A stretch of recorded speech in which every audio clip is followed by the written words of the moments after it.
Bonjour, une nouvelle de Guy de Maupassant, l'abandonné. Vraiment, je te crois folle, ma chère amie, d'aller te promener dans la campagne par un temps pareil. Tu as depuis 2 mois de singulières idées. Tu m'amènes, bon gré mal gré, au bord de la mer, alors que jamais, depuis 45 ans que nous sommes mariés, tu n'avais eu pareille fantaisie. Tu choisis d'autorité Fécamp, une triste ville, et te voilà prise d'une rage de locomotion. Toi qui ne remuais jamais, que tu veux te promener à travers champs par le jour le plus chaud de l'année. Dis à Dapreval de t'accompagner, puisqu'il se prête à tous tes caprices. Quant à moi, je rentre faire la sieste.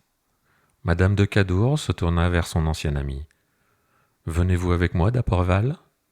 Il s'inclina, en souriant, avec une galanterie du temps passé. Où vous irez, j'irai, dit-il. Eh bien, allez attraper une insolation, déclara M. de Cadour.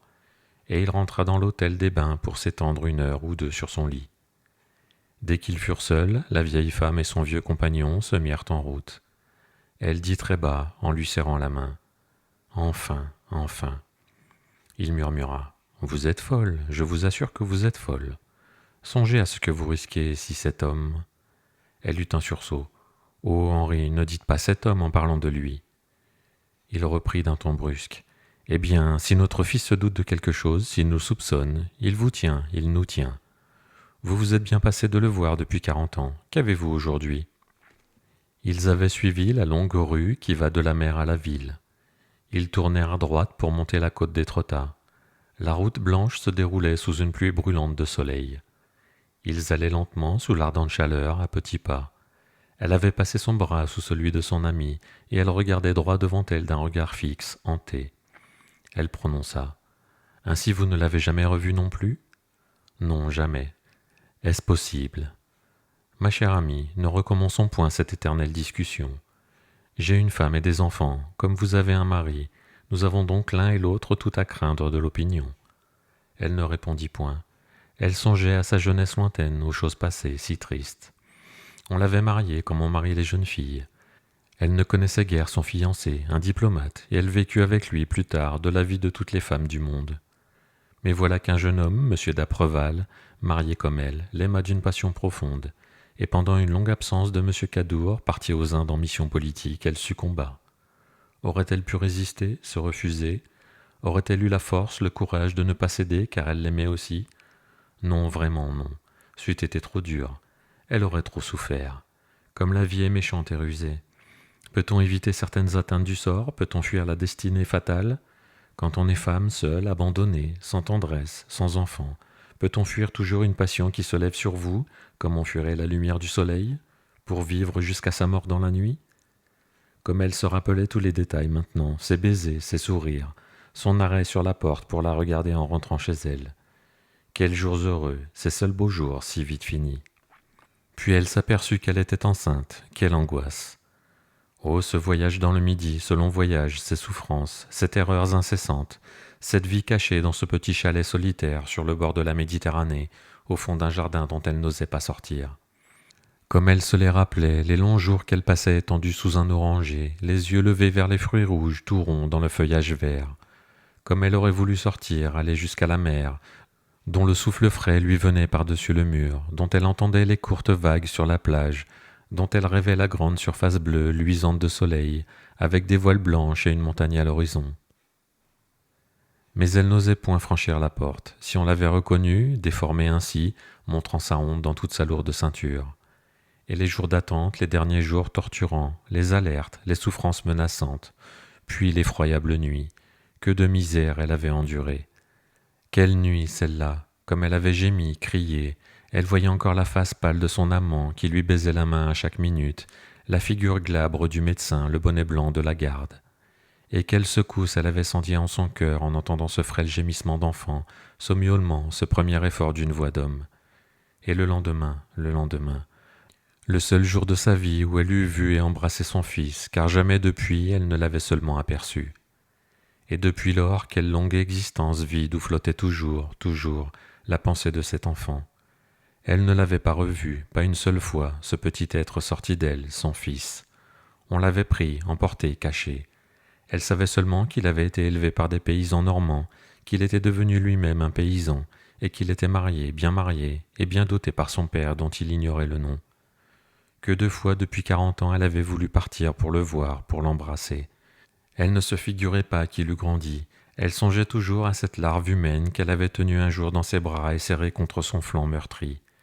Que 2 fois elle avait dit à son amant « Je n'y tiens plus, je veux le voir, je vais partir ». Toujours il l'avait retenue, arrêtée. Elle ne saurait pas se contenir, se maîtriser, l'autre devinerait, l'exploiterait, elle serait perdue. « Comment est-il » disait-elle. « Je ne sais pas, je ne l'ai point revu non plus. Est-ce possible ? Avoir un fils et ne le point connaître ? Avoir peur de lui, l'avoir rejeté comme une honte ? C'était horrible. » Ils allaient sur la longue route accablés par la flamme du soleil, montant toujours l'interminable côte.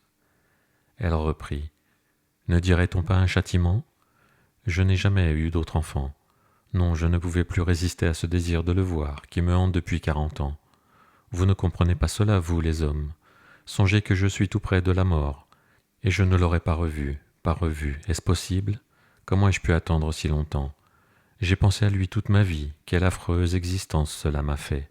Je ne me suis pas réveillé une fois, pas une fois, entendez-vous, sans que ma première pensée n'ait été pour lui, pour mon enfant. Comment est-il ? Oh, comme je me sens coupable vis-à-vis de lui. Doit-on craindre le monde en ce cas-là ? J'aurais dû tout quitter, et le suivre, l'élever, l'aimer. J'aurais été plus heureuse, certes. Je n'ai pas osé, j'ai été lâche, comme j'ai souffert. Oh, ces pauvres êtres abandonnés, comme ils doivent haïr leur mère. Elle s'arrêta brusquement, étranglée par les sanglots.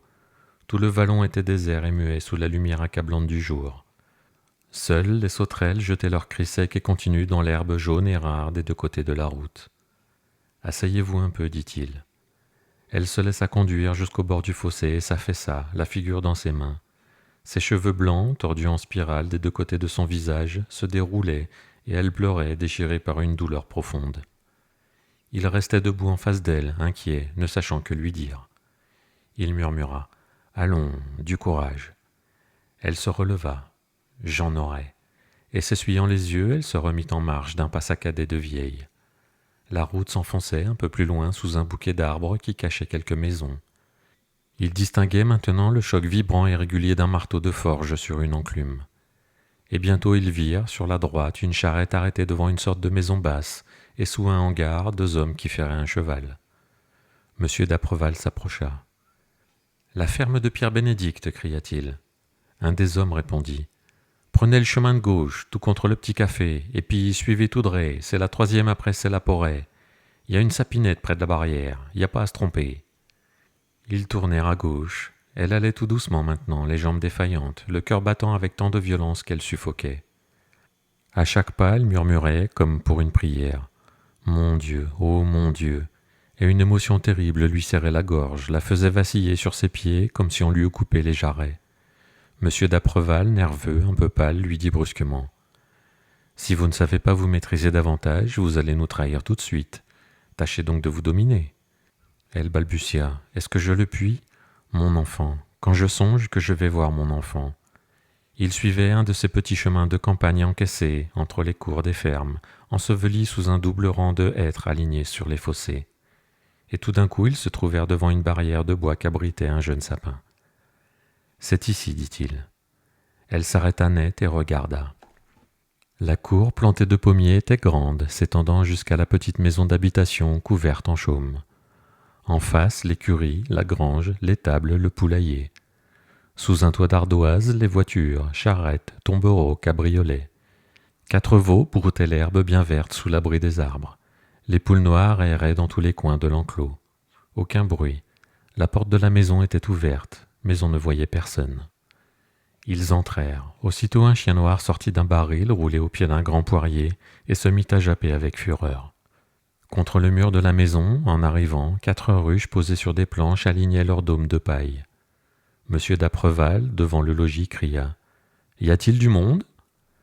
Une enfant parut, une petite fille de 10 ans environ, vêtue d'une chemise et d'une jupe de laine, les jambes nues et sales, l'air timide et sournois.